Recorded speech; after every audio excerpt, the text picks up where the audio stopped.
Hello friends, வணக்கம். Welcome back to my channel காரைக்குடியின் மனம். இன்றைக்கி என்ன ரெசிபி பார்க்க போகிறோம்னு பார்த்தீங்கன்னா, ஸ்வீட் பொட்டேட்டோவில் ஒரு 2 சூப்பரான ரெசிபிஸ் பார்க்க போகிறோம். ஸ்வீட் பொட்டேட்டோவை அப்படியே பாயில் பண்ணி கொடுத்தா என்னோடய பசங்க வந்து சாப்பிடவே மாட்டாங்க. ஸோ நான் வந்து இந்த மாதிரி செஞ்சு கொடுத்து பார்த்தேன். அவங்களுக்கு ரொம்பவே பிடிச்சிருந்தது. எப்படி செய்யலான்னு பார்க்கலாம் வாங்க. ஃபர்ஸ்ட் ரெசிபி பார்த்தீங்கன்னா, ஸ்வீட் பொட்டேட்டோ வச்சு ஒரு பேட்டீஸ் மாதிரி பண்ண போகிறோம். நான் வந்து ஒரு லார்ஜ் சைஸ் ஸ்வீட் பொட்டேட்டோ எடுத்து இந்த மாதிரி கட் பண்ணிக்கிறேன் ப்ரெஷர் குக் பண்ணுறதுக்காக. நீங்கள் வந்து அந்த பிங்க் கலர் ஸ்வீட் பொட்டேட்டோ அது கூட எடுத்துக்கலாம். உங்களுக்கு எந்த மாதிரி சக்கரவள்ளி கிழங்கு கிடைக்குதோ அதை நீங்கள் எடுத்துக்கலாம். ஒரு 1/4 கப் அளவுக்கு தண்ணி விட்டு ப்ரெஷர் குக் பண்ணுங்கள். ரொம்ப தண்ணி ஊற்றிட வேண்டாம். ப்ரெஷர் குக் பண்ணதுக்கப்புறம் இந்த மாதிரி நல்லா மேஷ் பண்ணி வச்சுக்கோங்க. ஒரு பேன் ஹீட் பண்ணிவிட்டு அதில் வந்து ஒரு டேபிள் ஸ்பூன் அளவு ஆயில் ஆட் பண்ணிவிட்டு 1/2 டீஸ்பூன் ஜீரகம் ஆட் பண்ணிக்கலாம். ஒரு மீடியம் சைஸ் ஆனியன் ஃபைனாக சாப் பண்ணி எடுத்துட்டு அதையும் இதில் ஆட் பண்ணிக்கோங்க. நல்லா கோல்டன் ப்ரௌன் வர வரைக்கும், கொஞ்சம் நல்லா வதங்குற வரைக்கும் ஆனியனை வந்து ஃப்ரை பண்ணுங்க. நான் வந்து இங்கே 1/2 கப் கிட்ட கார்ன் அண்ட் பீஸ் எடுத்து வச்சிருக்கேன். நீங்கள் வந்து கேரட் கூட ஆட் பண்ணிக்கலாம், கேபேஜ் கூட ஆட் பண்ணிக்கலாம். என்கிட்ட வந்து இன்னைக்கு பீஸ் அண்ட் கார்ன் இருந்தது, ஸோ அதனால நான் அதை ஆட் பண்ணி நல்லா வதக்கி எடுத்துக்கிறேன். இது கூட நான் 1/2 டீஸ்பூன் கிட்ட சால்ட் சேர்த்துக்கிட்டேன். உங்களோட டேஸ்ட்டுக்கு ஏற்ற மாதிரி சேர்த்துக்கோங்க. இது கூட 1/2 டீஸ்பூன் சில்லி பவுடர் சேர்த்துக்கலாம். 1/2 டீஸ்பூன் சாட் மசாலா பவுடர், அப்புறம் ஆம்ச்சூர் பவுடரும் ஆட் பண்ணிக்கலாம். நீங்கள் கரம் மசாலா கூட கொஞ்சம் ஆட் பண்ணிக்கலாம். இது எல்லாமே நல்லா வதங்கினதுக்கப்புறம் நம்ம மேஷ் பண்ண ஸ்வீட் பொட்டேட்டோஸையும் ஆட் பண்ணிக்கலாம். நல்லா ஃப்ரை பண்ணிக்கோங்க. ஸ்வீட் பொட்டேட்டோ வந்து அந்த கொஞ்சம் தண்ணியாக இருந்திருக்கும் இல்லையா, நம்ம ப்ரெஷர் குக் பண்ணுறதுனால அந்த தண்ணியெல்லாம் நல்லா இஞ்சுற அளவுக்கு நல்லா வந்துட்டு வதக்கி எடுத்துக்கோங்க. இப்போ நம்ம வந்து வதக்கி வச்சுருந்த ஸ்வீட் பொட்டேட்டோ மிக்சரை ஒரு பவுலுக்கு மாற்றிக்கலாம். அது வந்து கொஞ்சம் கூல் ஆகட்டும், அது வரைக்கும் நம்ம வெயிட் பண்ணலாம். ஸ்வீட் பொட்டேட்டோ மிக்சர் நல்லா கூல் ஆனதுக்கப்புறம் 2 டேபிள் ஸ்பூன் கார்ன்ஃப்ளவர் ஆட் பண்ணி நல்லா மிக்ஸ் பண்ணிக்கலாம். நம்ம ஏன்னா நம்மளுக்கு ஒட்டாத அளவுக்கு வரணும், அப்போ தான் நம்ம வந்துட்டு பேட்டீஸ் ஃபார்ம் பண்ண முடியும். 2 டேபிள் ஸ்பூன் கார்ன்ஃப்ளவர் ஆட் பண்ணி மிக்ஸ் பண்ணதுக்கு அப்புறமா 2 டேபிள் ஸ்பூன் வீட் ஃப்ளவர் ஆட் பண்ணிக்கலாம்.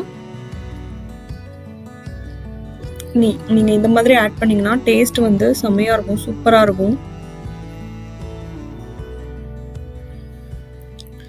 இது கூட 2 tablespoon breadcrumbs add பண்ணிக்கிறேன். உங்களுக்கு எவ்வளோ பிரெட் கிரம்ஸ் தேவையோ அவ்வளோ ஆட் பண்ணிக்கலாம். அதாவது ஒட்டாத அளவுக்கு வரணும் நம்மளுக்கு அந்த மிக்சர் வந்து ஸ்வீட் பொட்டேட்டோ மிக்சர், அந்த அளவுக்கு நீங்கள் வந்து பிரெட் கிரம்ஸ் ஆட் பண்ணிக்கலாம். இப்போ வந்து ஒரு நம்ம டைட்டான டோ பதத்துக்கு நம்ம வந்துட்டு இதை செஞ்சு எடுத்து வச்சுருக்கோம். இப்போ வந்து நம்ம எப்படி இதை போடலான்னு பார்க்கலாம். இதுக்கு வந்து 2 டேபிள் ஸ்பூன் கார்ன்ஃப்ளவரை வந்துட்டு ஒரு 1/4 கப் தண்ணியில் நான் கரைச்சிக்கிறேன். அப்புறம் பிரெட் கிரம்ஸ் கொஞ்சம் ஒரு பிளேட்டில் எடுத்து வச்சுருக்கேன். இப்போ நம்ம எடுத்து வச்சுருக்க டோ பண்ணி வச்சுருந்தோம் இல்லையா, அதை இந்த மாதிரி தட்டிக்கிட்டு கொஞ்சம் தின்னாக உங்களுக்கு எந்த அளவுக்கு திக்னஸ் வேணுமோ அந்த அளவுக்கு நீங்கள் தட்டிக்கிட்டு கார்ன்ஃப்ளவர் மிக்சரில் அதை டிப் பண்ணி பிரெட் கிரம்ஸில் ஸ்ப்ரெட் பண்ணி தனியாக எடுத்து வச்சுக்கோங்க. இதே மாதிரி எல்லா டோவையும் பண்ணி எடுத்து வச்சுக்கோங்க. இந்த மாதிரி எல்லா டோவையும் நான் வந்துட்டு ரெடி பண்ணிக்கிட்டேன். இது ரெடி பண்ணுற டைமில் நம்ம வந்து இதுக்கிடையில் நம்ம ஒரு பேனில் தேவையான அளவு ஆயிலை ஹீட் பண்ணிக்கலாம். ஷாலோ ஃப்ரை தான் பண்ண போகிறோம், டீப் ஃப்ரை பண்ணல. ஷாலோ ஃப்ரையே போதும் இதுக்கு, ஏன்னா நம்ம ஸ்வீட் பொட்டேட்டோவும் ஆல்ரெடி வந்துட்டு குக் பண்ணியாச்சு. ஸோ ஷாலோ ஃப்ரை பண்ணிக்கோங்க. இந்த மாதிரி லோ ஃப்ளேமில் வச்சு, ஹை ஃப்ளேமில் வச்சிங்கன்னா உள்ளே வந்து அவ்வளோ வெந்திருக்காது, அந்த மாவெல்லாம் சேர்த்துருக்கோம்ல. ஸோ அதனால லோ ஃப்ளேமில் வச்சு குக் பண்ணுங்கள். கொஞ்சம் டைம் எடுக்கும். 2 சைடும் திருப்பி போட்டு லோ ஃப்ளேமில் வச்சு குக் பண்ணி எடுத்திங்கன்னா சூப்பரான டேஸ்டியான ஸ்வீட் பொட்டேட்டோ பேட்டீஸ் ரெடி ஆயிடுச்சு. இது வந்து நீங்கள் லோ ஃப்ளேமில் மட்டும் குக் பண்ணி எடுத்துட்டிங்கன்னா செம்மையாக டேஸ்ட்டாக இருக்கும். ரொம்ப சூப்பராக இருந்தது. என்னோடய கிட்ஸ்க்கு ரொம்ப பிடிச்சிருந்தது. நீங்களும் ட்ரை பண்ணிவிட்டு எப்படி இருந்துச்சுன்னு சொல்லுங்கள். இப்போ வந்து நம்ம நெக்ஸ்ட் ரெசிபி என்னென்னு பார்க்கலாம். ஸ்வீட் பொட்டேட்டோ வச்சு ஒரு ஸ்நாக் ரெசிபி பார்த்தாச்சு. இப்போ வந்து ஒரு ஸ்வீட்டான ரெசிபி தான் பார்க்க போகிறோம். எப்படி செய்யலான்னு பார்க்கலாம் வாங்க. இந்த ரெசிபிக்கு பார்த்தீங்கன்னா ஒரு மீடியம் சைஸ் ஸ்வீட் பொட்டேட்டோவை நான் பாயில் பண்ணி எடுத்து வச்சுருக்கேன். அதை நல்லா மேஷ் பண்ணிக்கலாம். மேஷ் பண்ணிக்கிட்டதுக்கப்புறம் 1/2 கப் வீட் ஃப்ளோர் எடுத்துருக்கேன்.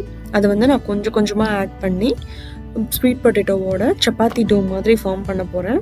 ஸோ 1/2 கப்புக்கு மேலேயும் ஆகலாம் உங்களோட ஸ்வீட் பொட்டேட்டோ அளவுக்கு ஏற்ற மாதிரி. ஸோ நம்மளுக்கு வந்து மெயின் திங் என்னென்னா ஒரு டோ மாதிரி ஃபார்ம் பண்ணணும். ஸோ வந்து நான் 1/2 கப் ஃபஸ்ட்டு எடுத்திருக்கேன்.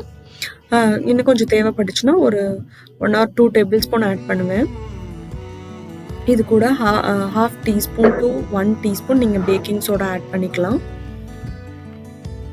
அப்புறம் கொஞ்சம் ஒரு சிட்டிக்கு அளவு உப்பு ஆட் பண்ணிக்கலாம். ஏன்னா ஸ்வீட்டுன்றனால நம்மளுக்கு உப்பு ஆட் பண்ணால் நல்லாயிருக்கும், ஸ்வீட்டை தூக்கி கொடுக்கும்.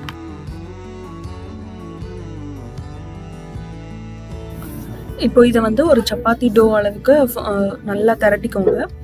ரொம்ப டைட்டாக இருக்க வேண்டாம், ஓரளவு கொஞ்சம் சப்பாத்தி டோ மாதிரி இருந்தால் போதும். டைட்டாக ரொம்ப பிசைஞ்சிட வேண்டாம்.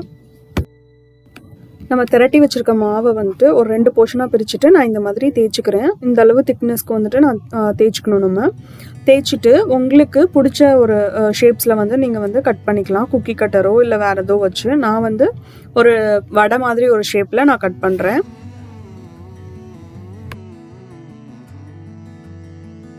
இப்போ நான் இதே மாதிரி ஷேப்ஸில் எல்லாத்தையும் செஞ்சு வச்சுக்கிறேன்.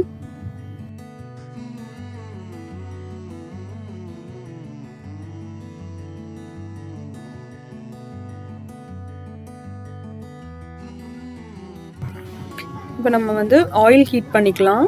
ஃப்ரை பண்ணுற அளவுக்கு ஆயில் ஹீட் பண்ணிவிட்டு, ஆயில் ஹீட் ஆகிட்டு இருக்க டைமில் இன்னொரு சைடு ஒரு பேனில் வந்துட்டு ½ கப் சுகர் ஆட் பண்ணி, அது கூட ½ கப் தண்ணி ஆட் பண்ணிவிட்டு ஒரு கம்பி பதம் வர வரைக்கும் நம்ம வந்து காய்ச்சிக்கலாம். இதை ஒரு சிரப் மாதிரி பண்ண போகிறோம்.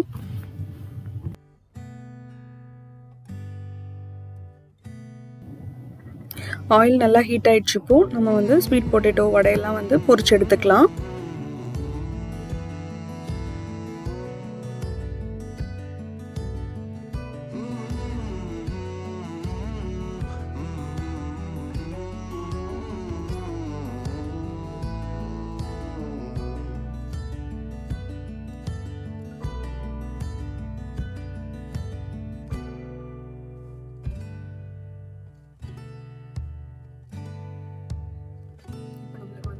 சில்லி பாகு வந்து ரெடி ஆயிடுச்சு, ஒரு கம்பி பதம் வந்துடுச்சு நல்லா.